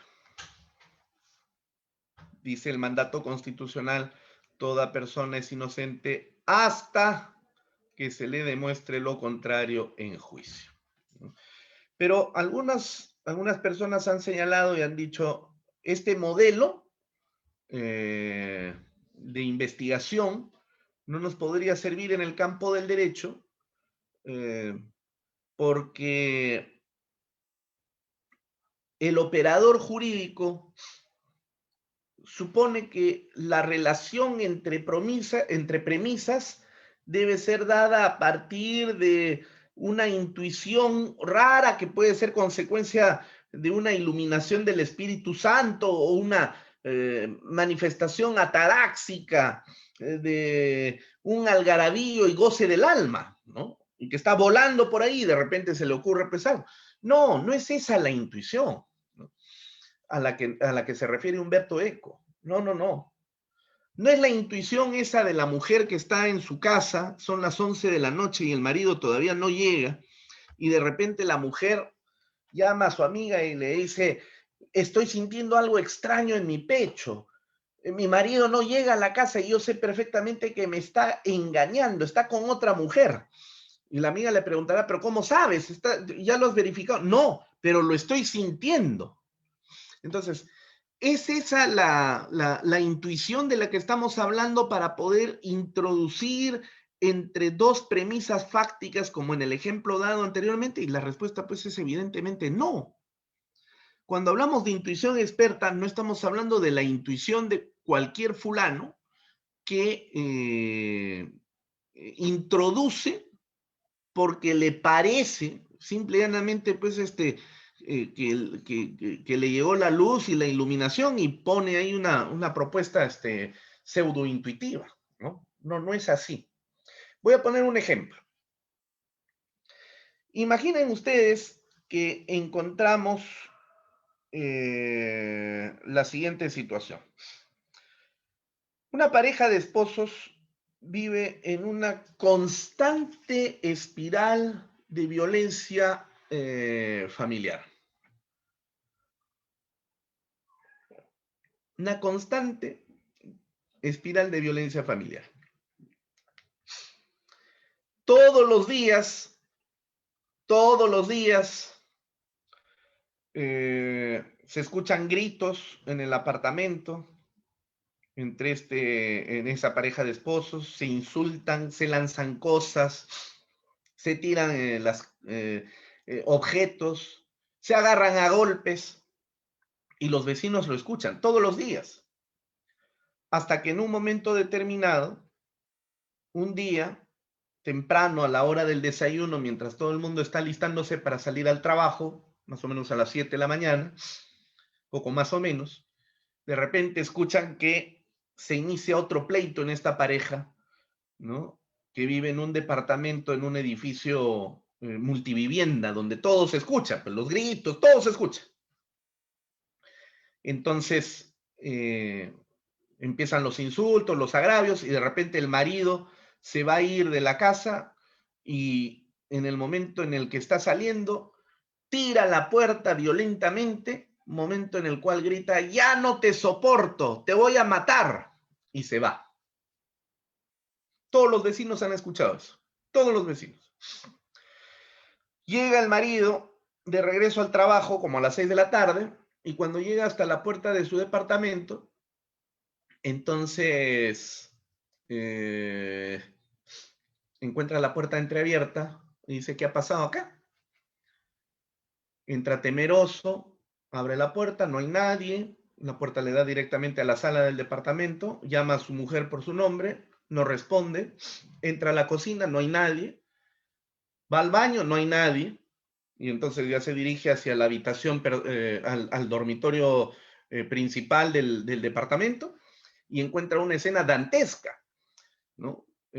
Todo está destruido ahí en el dormitorio, todo, ¿no? Hay huellas de sangre en las paredes, en las cómodas, en todo lado. Y en la cama matrimonial, en un charco de sangre, en una laguna de sangre, se encuentra el cadáver de la esposa desnuda, yaciendo de cúbito dorsal y con un tremendo cuchillo de cocina clavado en su pecho. Entonces el marido se acerca, no puede creer lo que está viendo, entra en un estado de shock, de pánico, y en ese momento coge el cuchillo y se lo saca del pecho a la esposa, y fíjense que ya está colocando ahí sus huellas digitales. En su desesperación trata de sacudir a su esposa, pero ya se encuentra en estado de rigor mortis. Así que entonces empieza a gritar, empieza a vociferar, a pedir ayuda, auxilio, y tanto grita que finalmente algunos vecinos se acercan hasta el apartamento, y cuando llegan a ingresar los primeros vecinos, entran hasta el dormitorio y encuentran a este hombre que está tumbado ahí al lado de la cama del dormitorio, ¿no? Ensangrentado, ¿no? Está ya manchado de sangre, con el cuchillo en las manos y llorando, y el cadáver de su esposa que yace en la cama. Entonces llaman a la policía, y la policía inmediatamente interviene. Y los policías preguntarán en ese momento a los vecinos qué es lo que ha pasado. Entonces, vecino al que le pregunten, vecino que dirá, esta era una pareja que paraba en permanente conflicto, que se insultaban, que se lanzaban cosas, que los objetos, y era todos los días, hasta que el día de hoy escuchamos que salió tirando la puerta del departamento y en ese momento gritó, vociferó, te voy a matar, ya no te soporto, te voy a matar. Y efectivamente, cuando hemos entrado, hemos encontrado al hombre con el cuchillo en la mano. Entonces, el investigador, ¿no? La policía, en ese momento se formulará la primera pregunta y esa primera pregunta será, ¿qué sucedió en este caso? ¿No? Entonces, para poder responder esa pregunta empieza el proceso de investigación, ¿no? ¿Quién es el autor? Segunda pregunta. Entonces, las respuestas que se vayan dando a estas preguntas van a ser las hipótesis. ¿Y quién creen ustedes que va a ser el primer sospechoso después de todo lo que los testigos han contado a la policía? Evidentemente que va a ser pues el marido, ¿no? Evidentemente que va a ser el marido. Entonces, ya luego se llevan el cadáver de la mujer, llega el fiscal, bueno, en todo caso, ¿no? Ordena el levantamiento del cadáver, y es un cadáver que está pues ensangrentado, está todo lleno, bañado en sangre. Entonces ya se llevan a la morgue, y en la morgue limpian el cadáver, lo bañan, y en ese momento, en presencia del fiscal, se llega a verificar de que el rostro de la mujer presenta por lo menos 7 tajos horizontales que van de arriba a abajo, efectuados por un arma punzocortante, pero de una manera única, ¿no? Es decir, de un solo tajo, 7 veces, ¿no? En diversas partes del rostro. Entonces, ¿por qué hacerle eso a un cadáver? Perdón, ¿por qué hacerle eso a una mujer a la cual finalmente se mató con varias puñaladas en el cuerpo y donde la principal fue pues una puñalada en el pecho, ¿no? Que terminó produciéndole un shock hipovolémico con resultado de muerte? El marido habría realizado estos cortes que evidentemente por el sangrado dan cuenta al especialista de que fueron hechos antes de que la mujer muera, porque cuando uno empieza a cortar un cuerpo ya cadavérico, ya no sangra, ¿no? Porque ya no hay pues latidos del corazón. Pero estas heridas sí muestran desangramiento, lo cual significa de que son heridas que fueron realizadas antes de que la mujer muera y fueron realizadas en vida. Son señal de una tortura, es una marca. ¿El esposo podría haber hecho esto? ¿Podría haber hecho esto? Y entonces, en ese momento, el policía que está a cargo de la investigación recuerda inmediatamente un caso que él estudió en la escuela de policías, donde una banda de homosexuales misóginos buscaban a mujeres que se encontraban en situación de violencia familiar, y uno de los homosexuales enamoraba a la mujer para aprovecharse de ella, sacarle dinero, ¿no? Y finalmente luego la mataban después de dejarle una marca que eran cortes en la cara, expresión precisamente del odio, la cólera y el resentimiento homosexual que tienen contra las mujeres al no poder llegar a ser nunca lo que estos homosexuales quisieran ser, mujeres. Son homosexuales misóginos. No todos los homosexuales son misóginos, pero en este caso, de la historia que les estoy contando, sí lo eran. Entonces, eso le da un giro a la investigación. Y fíjense, ese es el momento en el cual el policía introduce una hipótesis explicativa en su teoría del caso, en el raciocinio de su teoría del caso. No ha sido el esposo, sino ha sido alguien que forma parte de esta banda de homosexuales misóginos que operan de esta manera. Entonces, ¿de dónde viene esta hipótesis explicativa? No viene pues de la iluminación del Espíritu Santo. Es una intuición, sí, pero no es la intuición de la mujer que siente que su marido le está sacando la vuelta y no sabe cómo explicarlo, ¿no? Y a lo cual le llamamos intuición. No es esa intuición de la que estamos hablando. Es una intuición experta, es decir, es el resultado de tres cosas. Primero, una persona que se encuentra en un entorno con reglas constantes, que éstas se repiten permanentemente, hay mucha repetición, y como consecuencia de ello, esta persona se retroalimenta inmediatamente con el conocimiento que va forjando por su formación profesional, por la experiencia de años que tiene en un determinado trabajo. Entonces, por eso es que, digamos, a ver, para ser fiscal, para ser policía, no cualquiera puede ser fiscal, ¿no? No cualquiera puede ser policía. Se necesita algo que no tienen todos los abogados para poder llegar a ser fiscales, ¿no? ¿Qué cosa? Olfato. Ese olfato es precisamente a lo que llamamos intuición experta. Y eso no es lo mismo encontrar un fiscal que tenga, por ejemplo, 15 o 20 años en el desempeño de la función, de un joven fiscal que muy emocionado acaba de ser nombrado recién ahora en el mes de enero de este año, ¿no? A ese jovencito fiscal le falta todavía muchísimo por caminar y mucha experiencia que acumular. Entonces es incomparable. Puede tener una buena formación profesional, pero todavía le falta cuajar en la experiencia que el tiempo le otorga a los seres humanos, ¿no? Entonces, ahí es donde surge la intuición experta. En la combinación entre la preparación profesional más la experiencia que se tiene en un determinado trabajo. Sobre el particular, yo recomiendo que lean el libro del psicólogo corporativo Daniel Kahneman, que justamente fue el hombre que introdujo esta teoría de la intuición experta, ¿no? Ratificada a través del método inductivo de evaluación de inferencias, y que se puede encontrar en su libro Thinking Fast and Slow, ¿no? Pensando rápido y lento, en el año 2012. Hay traducción al castellano.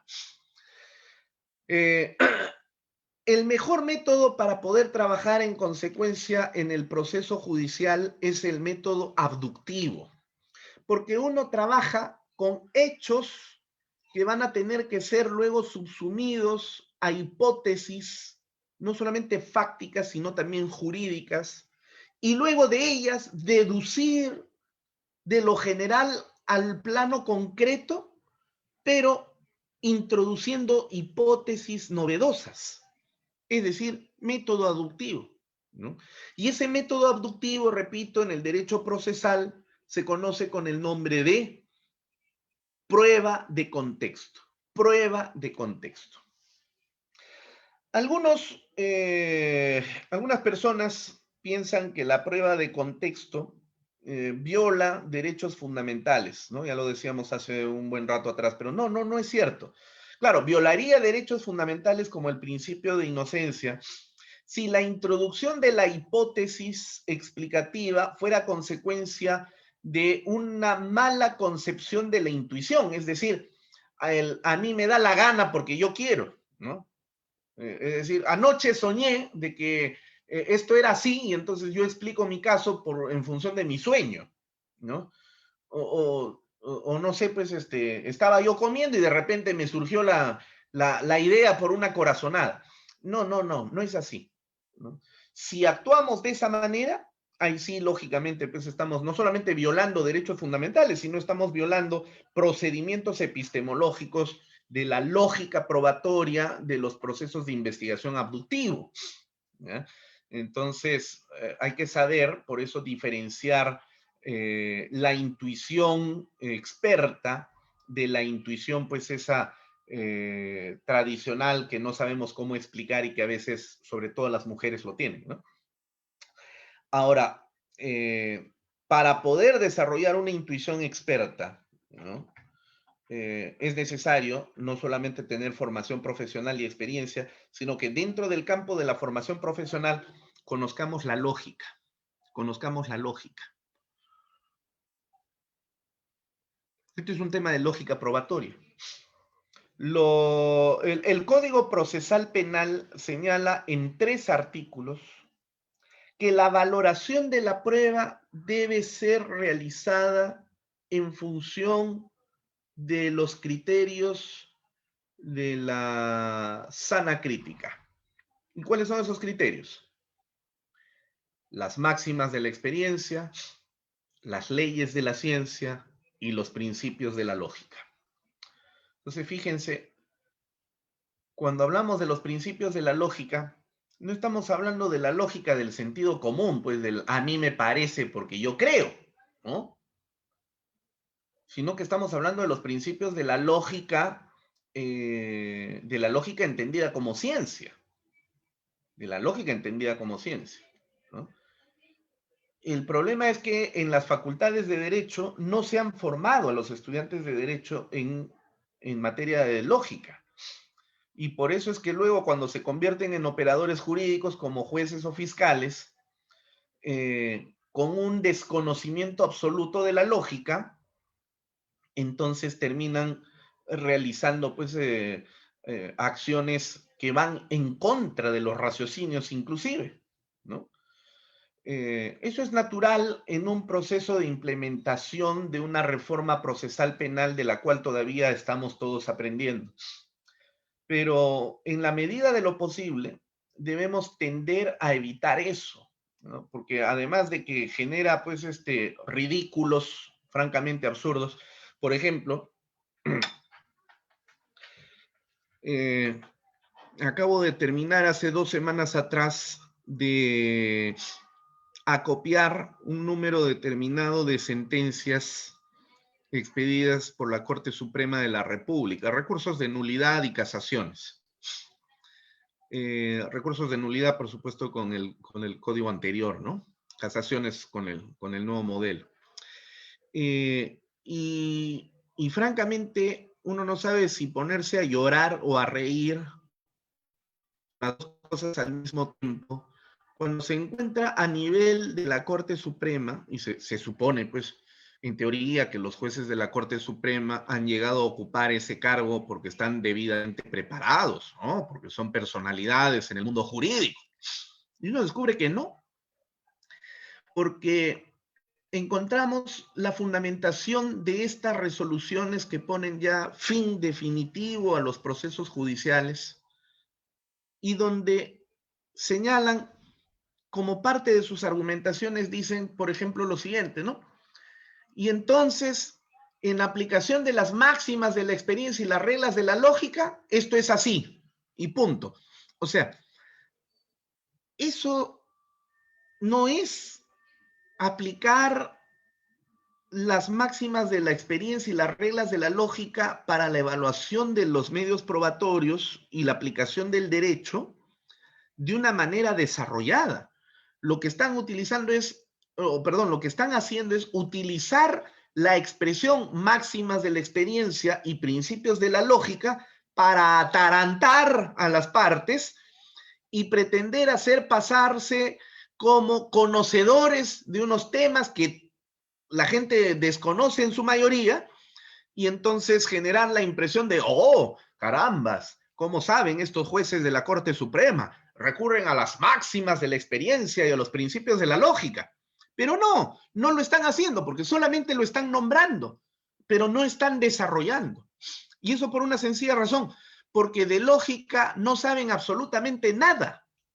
Entonces, reitero, no es la lógica del sentido común, que además es el menos común de los sentidos, sino que estamos hablando de los principios de la lógica, de la ciencia de la lógica, de la ciencia de la lógica. ¿Ok? Y por eso es entonces que para que este modelo funcione, ya los expertos, cuando empezó a entrar en vigencia el código allá por el año 2006, hace 15 años en Huaura, los expertos, no peruanos, sino extranjeros, decían que el modelo acusatorio en el Perú empezaría a funcionar 30 años después de su entrada en vigencia. Ya vamos 15 años en Huaura. Faltan todavía alrededor de unos 15 años para que en Huaura, no en el resto del Perú, el código empiece a funcionar. ¿Y saben por qué? Porque lo que estamos haciendo es realizar las mismas prácticas que solíamos hacer con el Código de Procedimientos Penales, pero ahora disfrazados con el nombre de modelo acusatorio, y pretendemos hacer pasar por acusatorio lo que realmente es inquisitivo. ¿No es cierto acaso que los fiscales siguen llevando a cabo esa práctica de que cuando se encuentran con un caso difícil, se preguntan qué hacer y los fiscales le dicen a sus asistentes, pásalo al juez, ya el juez verá qué hace? Y por eso estamos llenándonos de juicio y juicio y juicio, a pesar de que el modelo acusatorio es un modelo en el que, de acuerdo a, por lo menos al plano teórico, del 100% de casos que se reciben en un despacho fiscal, solo y como máximo el 5% tendría que pasar a juicio y el otro 95% debería terminar en sede fiscal. Para eso se han creado las salidas alternativas, los procesos anticipados, salidas anticipadas, la aplicación del principio de oportunidad, qué sé yo. Pero ¿qué es lo que estamos haciendo? Con el Código Procesal Penal acusatorio, estamos mandando el 97% de la carga procesal a juicio y ese 3% restante, el 1% lo acabamos con la aplicación del principio de oportunidad y el otro 2% porque ya no hay forma pues de encontrar a las partes, ¿no? Y tenemos que archivar liminarmente. Entonces, eso no es modelo acusatorio. Estamos todavía realizando el mismo trabajo que hacíamos con el Código de Procedimientos Penales. Y lógicamente nos cuesta cambiar. El cambio no era de una ley a otra, es decir, no era dejar el Código de Procedimientos Penales para pasar a un Código Procesal Penal. Es un cambio de cultura jurídica, es un cambio de mentalidad, que es lo más difícil. Porque cambiar la mentalidad, cambiar la cultura de personas que han venido haciendo exactamente lo mismo durante toda su vida a lo largo de más de 200 años de existencia del Poder Judicial en el Perú, es difícil de cambiar. Entonces, por eso es que los expertos señalaban, cuando entraba en vigencia el código en Huaura, que el código recién empezaría a funcionar 30 años después, lo cual implica que las universidades también vayan formando a los estudiantes en la cultura jurídica del modelo acusatorio, lo cual implica entonces que se forme a los estudiantes, a los futuros jueces, a los futuros fiscales, en estos avatares de la lógica. Entonces, cuando ello suceda, las nuevas generaciones que nos reemplazarán, esas nuevas generaciones serán las que empezarán a aplicar realmente el modelo acusatorio como se esperaba que funcione. Pero todavía distamos por lo menos a unos 20 a 25 años por delante para que eso suceda. Ya para ese entonces, pues yo particularmente estaré jubilado. Pero por lo menos me doy el gusto de participar, al igual que ustedes, en este proceso de transición en el que tenemos que poner lo mejor de nosotros y a contracultura de lo que sucede con la holgazanería característica y propia de nuestra personalidad nacional, ponernos a estudiar lo que antes hubiéramos considerado y pensado que no necesitábamos estudiar, dentro de ello, la lógica. Para poder entonces así formar nuestras teorías del caso que reflejen precisamente una concepción del delito conforme el patrón germano-románico establece qué es el delito. El delito no es no es lo que el jurado dice que es delito, como en Estados Unidos. En Estados Unidos, quien toma la decisión si alguien es culpable o inocente es un jurado que está integrado por personas que de derecho no saben nada. Personas a las que el abogado y el fiscal tratan de sensibilizar. Y entonces, finalmente, por la sensibilización con la que estos miembros del jurado, los 12, se llegan a comprometer emocionalmente con el caso, toman la decisión y ellos dicen que es delito lo que a ellos les parece que es delito. Les recomiendo que busquen la película 12 hombres sin piedad, está en YouTube, para que vean cómo los miembros de un jurado que ingresa para deliberar y tomar la decisión de condenar a un muchacho al cual se le está acusando de haber asesinado a su padre, con la participación de un miembro que empieza a reflexionar y a contradecir lo que los otros 11 miembros del jurado señalaban, al final toman una decisión absolutamente contraria. ¿Dónde está la verdad entonces? Entraron convencidos de que iban a condenar al muchacho, de que el hecho constituía delito, y finalmente salieron expresando todo lo contrario. Entonces, eso es algo que no sucede felizmente en el Perú, gracias a Dios, ¿no? Ya me imagino cómo sería un proceso judicial conjurado aquí en el Perú, cosa que están haciendo en Argentina. Bueno, en Argentina sucede cada cosa extraña, no es precisamente el día de hoy el mejor de los ejemplos, y Dios nos libre de tener un modelo acusatorio conjurado, que ya sería el acabose. Entonces, nosotros aquí no tenemos que sensibilizar a nadie.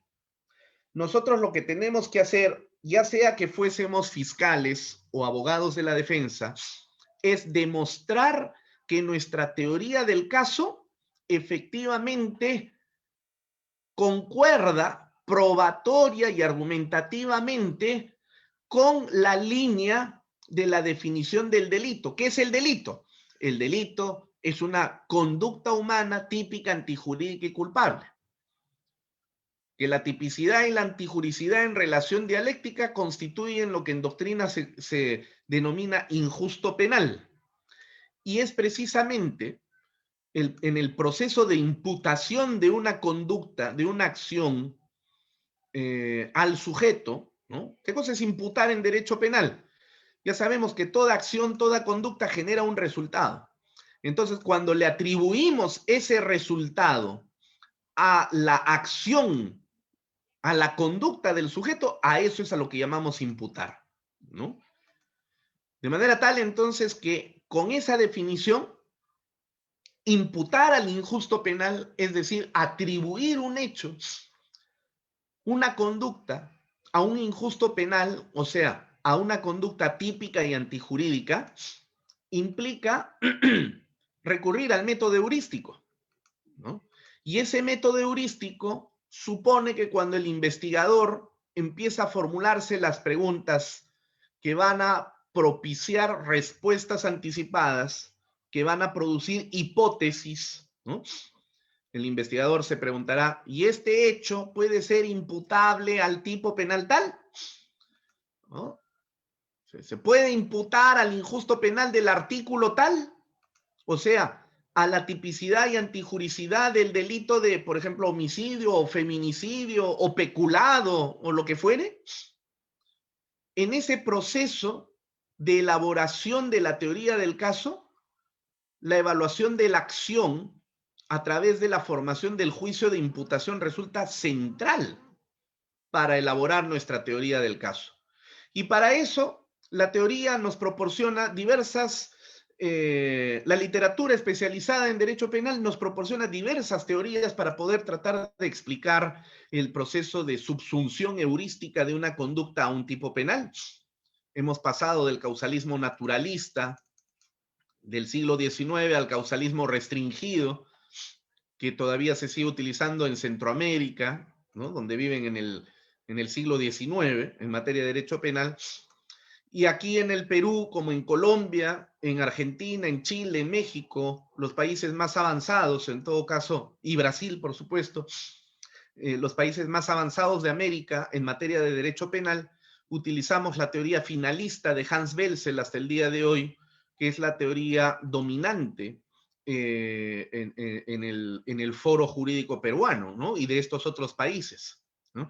Pero también ha entrado en estos últimos años con bastante fuerza el funcionalismo jacobsiano de la teoría de los roles sociales, ¿no? Y donde ya encontramos inclusive algunas sentencias emitidas por la Corte Suprema de la República con aplicación de el método de los roles sociales de Günther Jacobs para la resolución de algunos casos, ¿no? Sea la teoría que adoptemos para sustentar nuestro proceso de imputación de conducta al injusto penal, lo cierto es que a ese juicio de imputación le seguirá la formación inmediata de una teoría del caso inicial. Y esa teoría del caso inicial se va a ir ajustando progresivamente, lo cual obligará entonces a ajustar también el juicio de imputación, ¿no? En un marco que termine decantando la formación de una teoría del caso ya madura, que se presentará en etapa de juicio cuando tenga que el hecho pasar a juicio. Y hemos dicho que del 100% de casos que se encuentra en un despacho fiscal, solo y como máximo el 5% debería pasar a juzgamiento. El otro 95% tiene que acabarse en sede fiscal. Entonces, si es que el caso amerita pasar a juicio, ya con una teoría madura, ¿no? Una teoría del caso madura, resuelta a partir de la etapa intermedia, cuando se ejerce el principio de imputación necesaria y se formula la acusación correspondiente, se pasa a juicio entonces con esa teoría del caso que se va a presentar en el alegato de apertura, artículo 371 del Código Procesal Penal, donde escucharemos en primer lugar al fiscal, luego a la parte civil, luego al tercero civil responsable si lo hubiera, y al final al imputado, ¿no? Y después de ese alegato de apertura, lo que deben hacer las partes es empezar a actuar los medios probatorios, ¿no? Se convierten así en medios probatorios las pruebas que están llevando a juicio y que se actúan ahí precisamente y que son pruebas razonadas que tienden a consolidar, a dar solvencia a la teoría del caso, para que cuando se acabe la etapa del juicio, finalmente presentemos nuestro alegato de cierre que verifique la validez de nuestra teoría del caso. En eso consiste el proceso penal y es a partir de ello que se deben tomar las decisiones jurisdiccionales cuando el juez tenga que evaluar a través de la sentencia y su decisión todo lo que ha acontecido a lo largo del juicio, ¿no? Bien, hasta aquí entonces nuestra participación el día de hoy. Si hubiera alguna pregunta, ya no a responderla.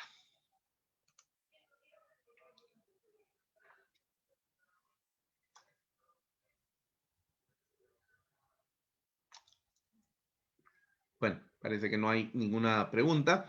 En cualquier caso, les agradezco mucho por vuestra participación. Muchísimas gracias por acompañarnos el día de hoy. ¿Qué libros recomendamos para poder leer? Nos preguntan a través del chat. Bueno, a ver, si me permiten promocionarme. El doctor Fran Almanza Altamirano y quien les habla, publicamos el año 2017 un libro que lleva por título Razonamiento lógico y argumentación jurídica para el proceso penal. Ahí desarrollamos ampliamente todo lo que he explicado yo el día de hoy, viene a ser una síntesis de la síntesis de la síntesis, ¿no? En realidad, para poder abarcar todo lo que implica la lógica probatoria, mínimamente pues necesitaríamos de por lo menos dos sesiones y cada una de ellas de unas 4 horas por lo menos para poder abarcar todos los aspectos de la lógica probatoria. Pero si ustedes logran encontrar todavía este libro, ¿no?, al que les hago referencia, Fran Almanza Altamirano y su servidor, Razonamiento Lógico y Argumentación Jurídica en el Proceso Penal, ahí hemos detallado minuciosamente todo este proceso. Pero sobre todo les recomiendo empezar a estudiar lógica, ¿no? Y un libro fundamental para aprender lógica, y que no es nada difícil, no le tengamos miedo a la lógica. A veces le tenemos miedo a la lógica porque pensamos de que es matemática, pero explicada de otra manera, ¿no? Y entonces algunos solemos decir, caramba, yo me he escapado de la matemática y justamente por esa razón me puse a estudiar Derecho para no tener que estudiar matemática y termino otra vez con la matemática. No le tengamos miedo a la lógica, ¿ya? Hay una lógica de la matemática, obviamente esa no es la lógica que vamos a aplicar, ¿no? Pero para poder conocer la lógica es necesario e indispensable conocer la lógica proposicional, y después de conocer la lógica clásica proposicional y la lógica de clases, así se llama, o lógica aristotélica, se pasa al estudio de la lógica deóntica, que es la lógica del derecho, ¿ya? A mí me hubiera gustado el día de hoy explicar, por ejemplo, cuál es la lógica probatoria en el delito de feminicidio. Pero, bueno, eso me llevaría por lo menos 1 hora y media más. Ya no tenemos tiempo para eso. Quizás CEFOCAP pueda en otro momento programar una actividad de esta naturaleza para poder hablar sobre la lógica probatoria en el delito de feminicidio, por ejemplo. Entonces, ¿qué libro recomiendo?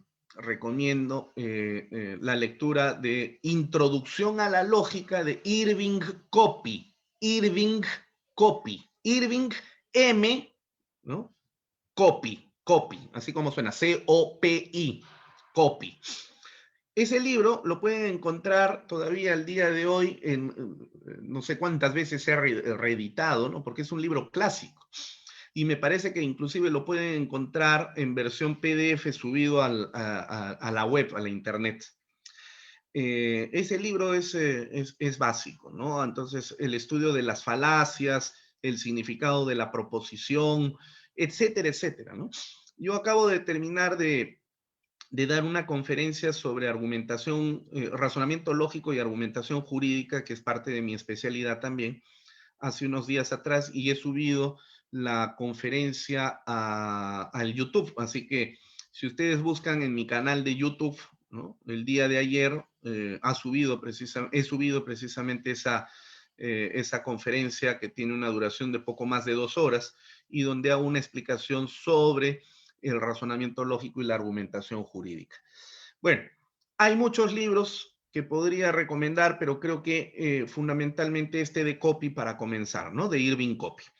Bueno, gracias por vuestra atención, les agradezco, que tengan un feliz fin de semana y a cuidarse muchísimo, por favor, porque la tercera ola ya está entre nosotros. Y el día de mañana a votar con mucha conciencia por el país, ¿ok?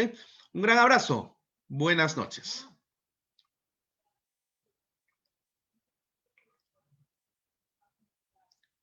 Gracias, Liz.